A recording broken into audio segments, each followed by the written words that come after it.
Muy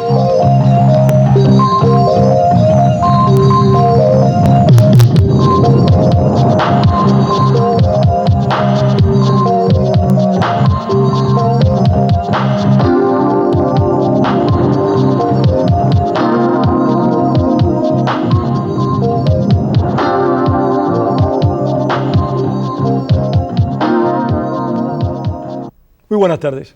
Gracias por estar una vez más en esta programación en español del Canal 17. Les saluda Pedro Corso, periodista de Radio Martí. Antes de las elecciones de Perú, hicimos un programa con nuestro invitado de hoy, el analista político Carlos García. Con él hablamos ampliamente de las posibilidades que tenían uno y otro candidato. Los resultados se produjeron recientemente.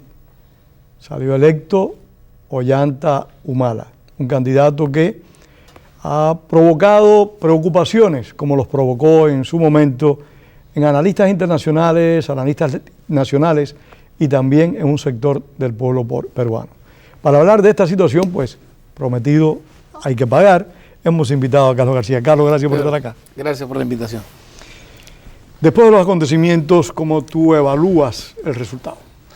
Bueno, el resultado ha sido no del agrado de muchos de nosotros definitivamente, no solamente de la comunidad peruana en el sur de la Florida, sino de nuestros amigos cubanos y otras comunidades también, ¿no?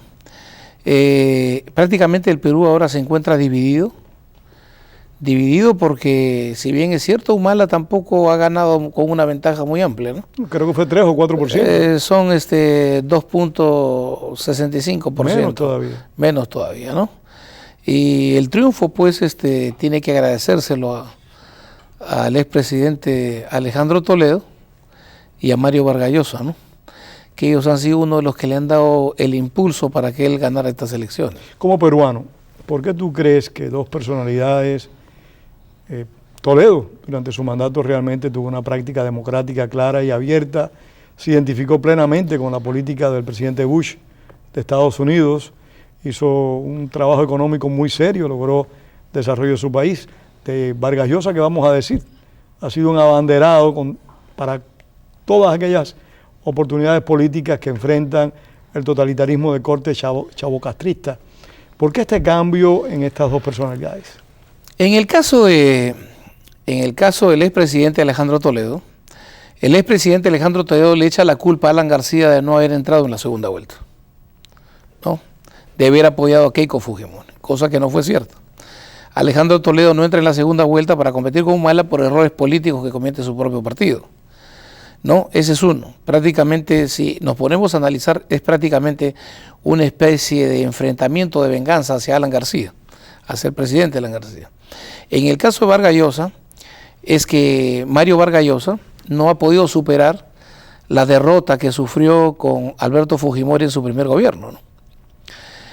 Y esta es una de las cosas que él no le ha perdonado a Alberto Fujimori, y esa es la revancha, ¿me entiendes?, que él se cobra el día de hoy apoyando a Humala, ¿no?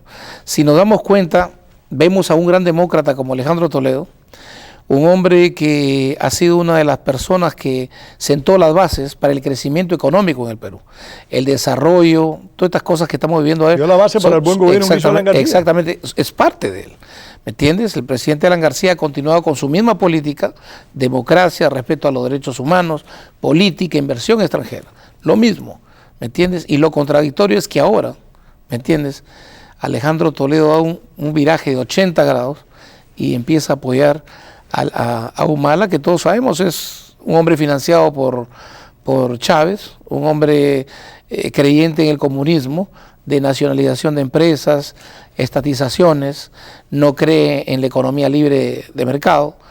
Y lo mismo sucede con Vargas Llosa. Vargas Llosa, que es un hombre de muchos principios, respetuoso de las grandes libertades, crítico acérrimo de Fidel Castro y de Chávez, lo vemos subido ahora en la caravana esta del socialismo de Ollanta Humala. Ahora, Carlos, lo que tú acabas de decir, con todo respeto, da la sensación de que por lo menos una parte del liderazgo político peruano ve la solución de los problemas de su país por sus propios intereses. O O sea, actúan por cuestiones personales. Así es. No actúan por la importancia que pueda tener un liderazgo político cualquiera que éste sea, sino que actúan por lo que le conviene, por sus heridas, digamos. Exactamente. Así. Eso es penoso, llegar a ese plano de que la señora Fujimori primero esté pagando las culpas de su padre. Exactamente. No tiene sentido. Así es. Pero ningún sentido en mi opinión. Y segundo, de que Vargas Llosa apoye a Ollanta Humala, quien es su rival ideológico y político también, por no apoyar, o por lo menos por no guardar silencio. Así es. Ante la candidatura de Keiko Fujimori. Por eso es que el pueblo peruano y grandes políticos, como por decirte la doctora Lourdes Flores Nano, y de otras bancadas, tanto también el ex candidato a la presidencia Pedro Pablo Kuczynski y Castañeda Locio, le están exigiendo tanto a Alejandro Toledo como a Vargas Llosa que asuman su responsabilidad. Ellos apoyaron esta campaña, ellos se subieron al carro de Humala y ellos deberían por lo menos garantizar que este señor va a continuar con la misma política económica de crecimiento y desarrollo que en el Perú. Claro está, haciendo algunos cambios y mejorando todo lo que es ayuda y servicios para las clases más necesitadas, tratando de reducir la pobreza, pero yo pienso que tanto el expresidente Alejandro Toledo como Vargas Llosa deberían participar en este gobierno. Sí, deberían ser más responsables. Exactamente. Y eso es lo que se está exigiendo en el Perú. Porque tal vez ellos dentro del gobierno de Ollanta Humala, por supuesto, si le da la oportunidad, puedan ejercer mayor influencia, exactamente, puedan presionar más para que las cosas se mantengan en el marco democrático. Correcto. Así que esperemos que lo hagan, pero realmente muchos tienen dudas de que ellos quieran quemarse haciendo un gobierno como Ollanta Humala. Lo apoyaron a llegar, pero tal vez no lo apoyen a gobernar. Es una decisión que ellos van a tener que tomar, ¿no? Y la clase política peruana que está haciendo. Tú me comentabas de que algunos dirigentes políticos, incluyendo el Partido APRA, el de más tradición en Perú y uno de los de mayor tradición en América Latina, se ha acercado a Humala, le ha abierto las puertas como para decirles: estamos aquí, no queremos rencillas, no queremos problemas y estamos dispuestos a construir un país juntos. Yo creo que la reacción de los diversos partidos políticos democráticos en el Perú ha sido una actuación muy sabia, ¿no? Una decisión muy sabia. Tanto Pedro Pablo Kuczynski ha acudido a felicitar a Humala, le ha ofrecido sus servicios y de los técnicos que él conoce también, y le ha deseado los mejores éxitos. Lo mismo ha hecho Keiko Fujimori. Keiko ha dicho que no va a ser una oposición radical contra este gobierno, va a dejarlo trabajar, claro está, va a haber una oposición en algunas cosas que atenten contra los principios democráticos, economía de libre mercado, ¿no? Pero también le ha dado su apoyo. El APRA ha hecho lo mismo y el partido de Lourdes Flores Nano también. Entonces, si nos damos cuenta, todos los demás movimientos políticos están presentando una nueva alternativa, están presentándose llanos a apoyar y bueno, yo creo que la decisión la tiene Humala, ¿no? ¿Pero qué puede hacer? Humala, si tiene toda esta ayuda, contrario a los intereses de la democracia, ¿puede hacer algo? ¿Puede tratar de hacer lo que en su momento hizo Hugo Chávez, de convocar a una nueva asamblea constituyente, cambiar el poder judicial y el poder legislativo en toda su dimensión? ¿Puede aproximarse al presidente Chávez en el proyecto del ALBA? ¿Qué tú crees que puede hacer? Humala tiene dos caminos. Primero, aventurarse a este peregrinaje, podamos decir, insólito que es el ALBA, que no ha conducido a nada. La utopía del siglo XXI. La utopía del siglo XXI. Un pensamiento cavernícola que no ha funcionado en ninguna parte del mundo. Y lo otro puede demostrar ser un socialista progresista, pragmático, de futuro, y enrumbarse pues en el ejemplo que ha dado Lula da Silva en Brasil, ¿no? O los mismos socialistas en Chile, ¿no? Entonces nosotros apostamos por eso, porque Humala vaya a hacer un gobierno tipo Lula, ¿no? Y es algo que nosotros todavía estamos estudiando, porque tú sabes, Ollanta Humala no ha presentado todavía su gabinete, él no ha asumido todavía la función de presidente, todavía va a hacerlo recién el 28 de julio. Y no se menciona ningún nombre de posibles candidatos. No se ha mencionado absolutamente nada, pero en la conferencia, en la entrevista que le han hecho en CNN,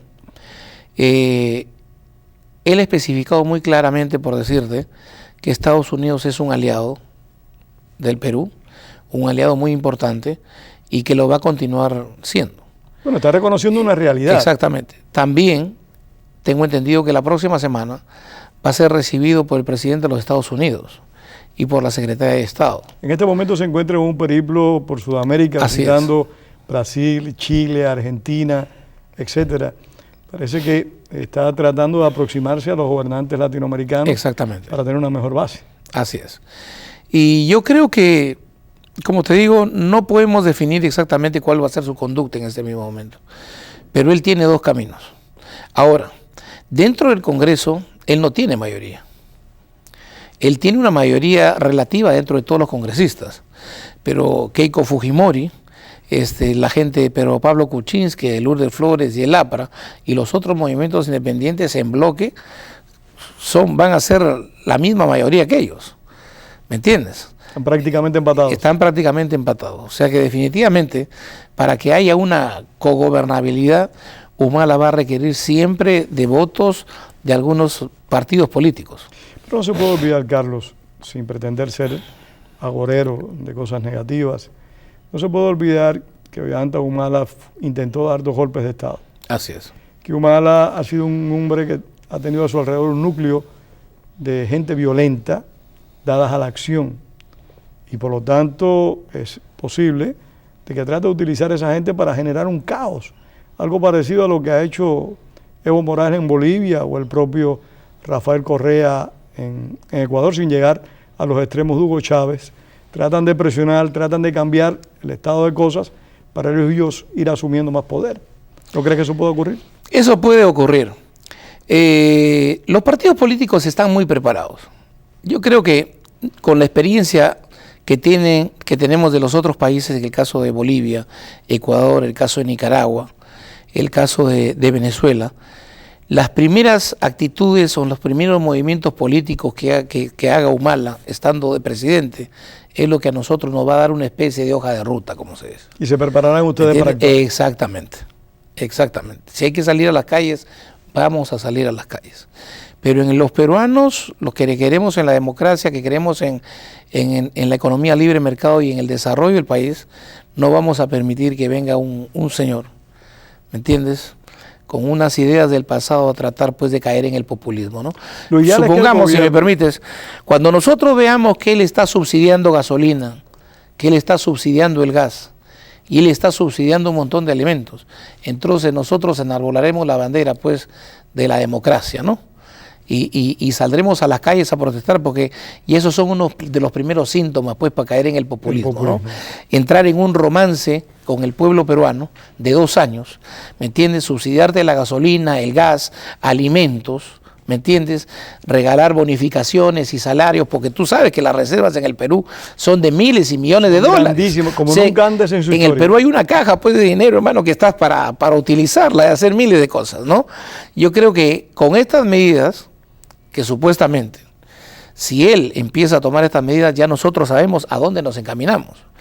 Porque si él hace medidas populistas durante los 2 años, definitivamente el pueblo va a estar con él. Pedirá un plebiscito, como tú lo has dicho, que se haga una nueva constituyente.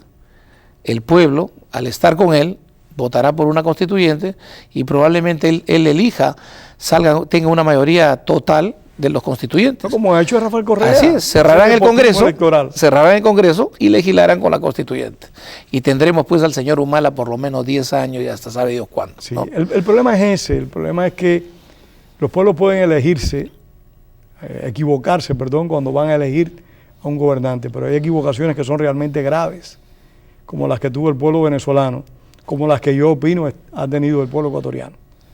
Y ojalá ese no haya sido el error del pueblo peruano, que haya elegido una persona que pretende perpetuarse en el poder por medio del sufragio. O sea, esa dictadura moderna que se ha ido estableciendo en América Latina, así es, que con el voto tú estableces una dictadura. Exactamente. Es la mitad del pueblo peruano que está en contra de esto. Y si hay que salir a las calles, lo haremos. Pero yo creo que tenemos que todavía ser un poquito pacientes y tenemos que esperar a que él asuma la presidencia. Creo que el nombramiento de los ministros, sobre todo el primer ministro y el ministro de Economía van a ser factores decisivos. El día de ayer él ha tenido una reunión con la CONFIEP, que es la institución que agrupa a todas las empresas del Perú e incluso del extranjero que invierte en el Perú. Y de acuerdo a la conferencia de prensa del presidente y los miembros de la CONFIEP, ha sido una reunión muy fructífera. Él ha garantizado la inversión en el Perú, que no se van a tocar los ahorros, se van a respetar los retiros, ¿no?, de las AFP, los retiros privados, y se va a continuar con una misma política económica. Eso han manifestado los miembros de la CONFIEP, que es una de las instituciones más representativas en cuestión empresarial en el Perú. Por lo visto es un hombre que aparentemente ha cambiado su pensamiento político de hace unos pocos años atrás al que tiene en el presente. Pero las personas cambian. Claro está, no debemos confiarnos por las palabras. Acordémonos también que del dicho al hecho hay mucho trecho. Entonces, como te digo, vamos a meditar un poco. Yo creo que en el transcurso de los meses realmente vamos a ver cuál va a ser el destino del Perú. Antes de regresar a la política interior del Perú, que es muy importante, me gustaría que hiciéramos un recorrido por los países con los cuales Perú ha tenido diferencias en más de una ocasión. Y sobre uno de ellos en particular, Ollanta Humala se expresó hace muy poco tiempo que no estaba dispuesto a soportar a Chile y a los chilenos. Ahora de pronto está viajando a Chile y su decir de Chile es otro totalmente opuesto. Eso es cuando uno no tiene pues mucha experiencia política, como se dice, ¿no? Una persona que es candidato a la presidencia y que está apostando ser presidente del Perú en plena campaña política, expresarse mal del vecino nuestro, el vecino del norte, que es Chile, es definitivamente un error terrible, ¿no? Ahora él es presidente electo, ¿me entiendes? Y va a tener que comerse sus palabras de lo que dijo, ¿me entiendes? Porque nosotros mantenemos una muy buena relación con el hermano pueblo chileno, ¿me entiendes? El Perú ha aprendido mucho de los chilenos también, no podemos ser egoístas nosotros ni mezquinos, ¿no? El peruano no le tiene ningún odio al chileno, no tenemos ninguna revancha ni nada, al contrario, ¿no? La guerra de Perú y Chile fue pues hace años luz. 50 años. ¿Me entiendes? Y es algo que se ha superado. En el Perú nadie está pensando recuperar Arica o ese tipo de cosas, ¿no? Yo creo que las guerras ahora mismo no nos están llevan como que a nada. pasadas de modas. Exactamente, ¿no? Y agitar ese tipo de banderas probablemente haya sido pues por la euforia de la campaña o quizás por donde lo dijo, ¿no? Pero yo creo que las relaciones con Chile nunca han estado mejor que ahora. Tenemos un problema limítrofe del Pacífico, del mar, que se está debatiendo y tratando en la Corte Internacional de la Haya. Yo creo que sea el resultado que sea favorable al Perú o favorable a Chile, al menos yo creo que los peruanos lo van a respetar y los chilenos tengo entendido que también. ¿Y con Ecuador? Con Ecuador nuestras relaciones son excelentes con Ecuador, ¿no? El presidente Alan García con el presidente Correa han terminado ya por zanjar todos los límites, tanto en el mar como en todo lo que es la frontera con ellos, ¿no? Se han firmado ya los últimos anexos, protocolos, todo lo que tiene que ver con la frontera y en verdad con Ecuador no tenemos ningún tipo de inconveniente. ¿Hay diferencias en alguna medida con Bolivia? Bueno, con Bolivia no. Bolivia pues perdió el territorio, el mar que le correspondía, la salida al mar en la guerra del Pacífico, ¿no? Y ese es un problema que tienen que tratarlo los bolivianos con Chile. Pero en ocasiones como que Evo Morales ha pretendido utilizar a Perú como una especie de trampolín. Nosotros no tenemos, el Perú no tiene nada que ver en el problema limítrofe de Bolivia, ¿no? El Perú nunca le ha quitado nada a Bolivia. Bolivia lo perdió en una guerra. Fue Chile el que ocupó parte de su territorio. Nosotros no le hemos quitado nada a Bolivia. Es más, creo que ha habido mucha generosidad tanto del presidente Fujimori como de Alan García para darle salida al mar a través de Puno, de por allá, darle salida al mar, ¿no? Por cierto, en estos días había unas protestas en Puno. Exactamente. Muy fuertes. Muy fuertes. Hubo varios muertos. Así es, exactamente. Entonces el Perú en ningún momento ha estado ajeno a que Bolivia recupere parte de su territorio, pero es un problema que nosotros no podemos involucrarnos. Sí, es algo de lo que ustedes tienen que estar bien lejos. Exactamente, no tenemos nada que hacer nosotros ahí. Algo que me llamó la atención entre las declaraciones del presidente electo Ollanta Humala fue el hecho de que no iba a integrarse al Mercosur, que no iba a tratar de entrar al Mercosur. ¿No te parece eso algo raro en un hombre que lo lógico es que buscara integrarse al Mercosur? Realmente contradictorio. Por eso. ¿No? Contradictorio. Yo creo que él verdaderamente, él recién está acoplándose. Él recién está recibiendo información verdaderamente de cómo están las cosas en muchos aspectos, ¿no? Y yo creo que él más adelante va a tener que tomar algunas decisiones con respecto a eso, ¿no? Pero ahora todavía incluso las declaraciones y las posiciones de él son muy contradictorias. Sí, sus declaraciones a veces chocan, lo que dice hoy, lo que dice 3 días después. Exactamente. Realmente como que no estaba preparado para llegar a la posición. En plena campaña, su plan de gobierno hablaba de estatizaciones, sí, nacionalizar empresas, nacionalizar gas de camisea, petróleo y muchas otras cosas. Congelar, resolver todo lo que era el retiro privado de los empleados y hacer una cuestión del Estado nada más, ¿no? Un país que ha sido gobernado por hombres como Alberto Fujimori, que se habrá comportado como un dictador, pero era un hombre capacitado indiscutiblemente. Sí. Como Alan García, que cometió graves errores en su primer mandato, el segundo fue un mandato brillante, que también es un hombre que ha demostrado ser muy inteligente. Y ni hablar de Alejandro Toledo, que es un hombre de un talento para muchos excepcional en algunos aspectos. ¿Está Ollanta Humala capacitado intelectualmente para llenar esa silla vacía que dejan estos hombres? Me refiero intelectualmente. Yo creo que no. En lo personal creo que no. Yo creo que si él se rodea de un buen grupo de profesionales y técnicos, yo creo que le puede ir muy bien. Porque acuérdate que el éxito del presidente, no solamente el presidente pues puede tener un gran liderazgo popular, ¿no? De dominio de masas, de oratoria, pero si no tiene al lado de él también un gran equipo de hombres, ¿me entiendes?, que apoyen su gestión y sean buenos asesores y buenos consejeros, no lo van a llevar a buen puerto, ¿no? En este caso yo creo que Humala va a tener que rodearse de todo ese equipo de gente, ¿no? Por eso que hay mucha expectativa en el Perú para ver cuál va a ser su gabinete. El nombramiento de su gabinete prácticamente va a ser su tarjeta de presentación de él. ¿Existe alguna posibilidad de peligro por el indigenismo en Perú? Hay que tener presente que el padre de Ollanta Humala gestó un grupo que, si no me equivoco, se llamaba Etnocacerista. Así es. Algo así, que era una agrupación que tenía una proyección indígena con una Bolivia, con un líder totalmente identificado con el indigenismo.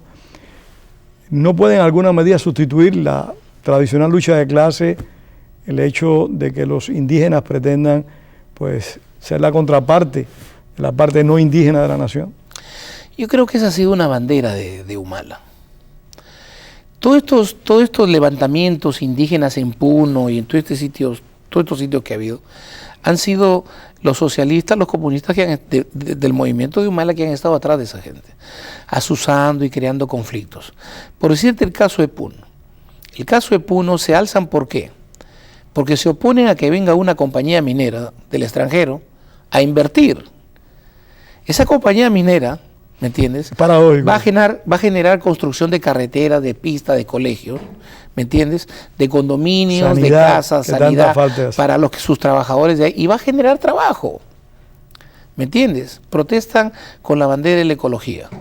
Yo también soy ecologista, todos estamos en la ecología, ¿me entiendes? Pero solucionar o conversar por los problemas de ecología es sentarse y ponerse de acuerdo en algunas cosas, ¿me entiendes? Incendiando, saliendo a las calles a protestar, tomando oficinas de la policía o asesinando policías, no se va a llegar a nada. Entonces, tú te imaginas, esta gente es engañada, sorprendida, ¿me entiendes? Les meten en la cabeza ideas gente que no conoce y los asustan y salen a las calles, ¿me entiendes? Ahora, el indigenismo no es tan fuerte en el Perú como lo puede ser en Bolivia o en Ecuador. ¿Qué por ciento de indígenas en el Perú? ¿Es alto? Sí, yo creo que debe haber más o menos un 35% de indígenas. Es importante el número. Es importante el número, pero lo que pasa es lo siguiente, ¿no? ¿Hay movimientos indígenas organizados? En el Perú ya no Bolivia? hay... No, son muy pocos. Pero el problema es que como en Perú todo se ha centralizado en la capital, que es Lima, ha habido mucha inmigración de indígenas. ¿Me entiendes? O sea, Lima ya no es de limeños, sino es de gente indígena que ha venido de las zonas andinas, de la costa del Perú, incluso también de la selva. ¿Me entiendes? Que han inmigrado a buscar un trabajo en el Perú, han creado a sus familias, les han dado educación a sus hijos y como han inmigrado en Lima, han inmigrado a muchas ciudades. ¿Me entiendes? Entonces, todo el Perú está ocupado por los indígenas también. ¿Me entiendes? Ya no están los indígenas concentrados en un sitio nada más. Y hay muchas familias indígenas que han emigrado a otras ciudades y han progresado. Han sido asimilados en cierta medida. Exactamente. ¿No? Pero, ¿cómo tú ves que puede hacer Ollantumala para generar una mayor confianza?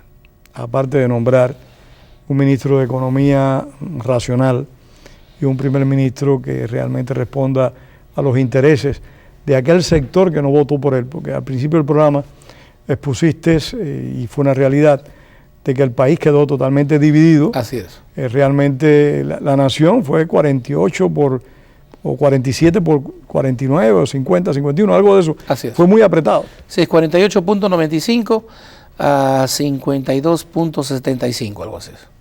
Así son los resultados. ¿Y cómo se puede ganar ese 48% Ollantumala? Todo depende, como lo he dicho en un momento, de su trabajo que él vaya a hacer, de su plan de gobierno, de las medidas económicas que él vaya a adoptar. Yo creo que de la noche a la mañana va a ser imposible que él llegue a tener la aceptación de ese otro 49% a favor de él. Yo creo que en el lapso del tiempo, si él adopta una política como la de Brasil, como la de Lula, y se vuelve un hombre muy pragmático, de respeto de las libertades individuales de las personas, continuando con la misma política económica de desarrollo, yo creo que se va a ganar la confianza de esa otra gente, ¿no? Como te dije hace un momento, él tiene solo dos caminos: o cae en el populismo, ¿me entiendes?, o mantiene una política socialista, progresista, con respeto a las inversiones privadas, no a estatizaciones, ni caer en el populismo como lo ha hecho Lula, o como lo han hecho los socialistas en Chile. No, y como lo ha hecho Rafael Correa en Ecuador. Pero fíjate, Rafael Correa, si tú te das cuenta, él se ha alejado. Se ha alejado del proyecto chavista. Exactamente. Pero sí mantiene una política populista que lo perpetúa en el poder. Exactamente. Eso es un punto importante, no pierda. Porque él se ha dado cuenta, y puede ser muy tarde, que eso no lo ha llevado a ningún sitio. Y yo creo que en eso ha tenido mucho que ver Alan García, ¿sabes? Yo creo que García lo ha persuadido a Correa de muchas cosas en ese aspecto. Porque todos ven que la política que ha continuado Alan García pues ha sido una política de desarrollo. Hemos hecho tratados libres con Alan García totalmente diferente al primero. Claro, pero García aprendió la lección. El primer gobierno de García fue un gobierno desastroso. Caímos en el populismo, nos montamos en esta ola izquierdista que estaba en caída, ¿no? Y aprendimos las consecuencias. Se hizo mucho daño también al Perú, pero se aprendió la lección. Creo que el que García haya viajado al extranjero le sirvió de mucho. Hizo mucho bien. Muchísimas gracias, Carlos. Gracias a ustedes por haber compartido con nosotros esta tarde, y repito la gratitud a Carlos García por darnos esta exposición sobre Perú. Muchas gracias por la invitación.